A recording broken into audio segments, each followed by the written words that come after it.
name is Alfred Hitchcock, and I would like to tell you about my forthcoming lecture. It is about the birds and their age-long relationship with man. It will be seen in theaters like this across the country. In my lecture, I hope to make you all aware of our good friends, the birds. Theirs is a noble history, and through it all, man has played a conspicuous part.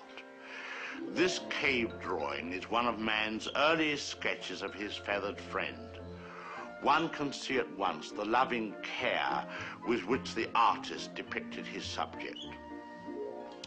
The story of man and his friends, the birds, is filled with many fine examples of ways in which these noble creatures have added to the beauty of the world.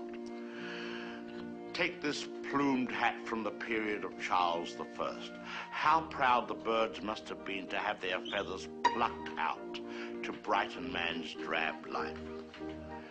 Here we have a later model, a refinement of the first. Here man, or rather woman, thought enough of the birds to have an entire one as a decoration. It's quite dead, of course. Naturally, the egg plays a very prominent part in my lecture. Not a word about which came first, however. I don't believe in dealing with controversial matters. Thousands of years ago, man was satisfied merely to steal an egg from a nest and use it for food.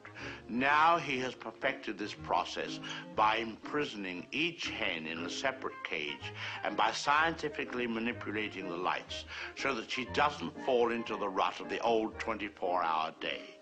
Thus he can induce the bird to reach fantastic heights of egg production.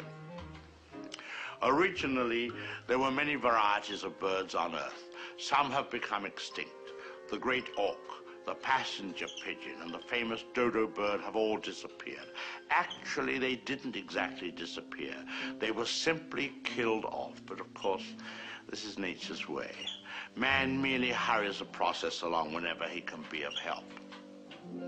Man and birds have been responsible for a great many advances in our civilization. For example, the bird was the inspiration for the invention of gunpowder, and it was his speed that brought about the development of the shotgun. But man has not been unmindful of his debt to the bird. We have honored our feathered friends in many ways. We cage birds and show them off proudly in most of our zoos. And the turkey is traditionally our guest of honor at Thanksgiving. I suspect you never realized that if it weren't for birds, even some of our pastimes would suffer noticeably. Duck hunting, for example. Granted, bagging a fellow hunter can be diverting, but the supply is rather limited.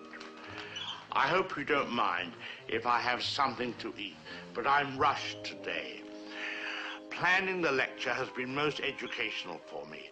I've begun to feel very close to the birds and have developed a real sympathy for our little... What was I saying? Oh yes, I've come to feel very close to the birds and have come to realize how they feel when... I don't think I'll eat just now. Hardly proper with all of you here. Surely the birds appreciate all we've done for them. Don't you? Beautiful cage, fresh water, no other birds to bother you, none of that blinding sunlight. Oh! Now, why would he do that? Most peculiar. What on earth?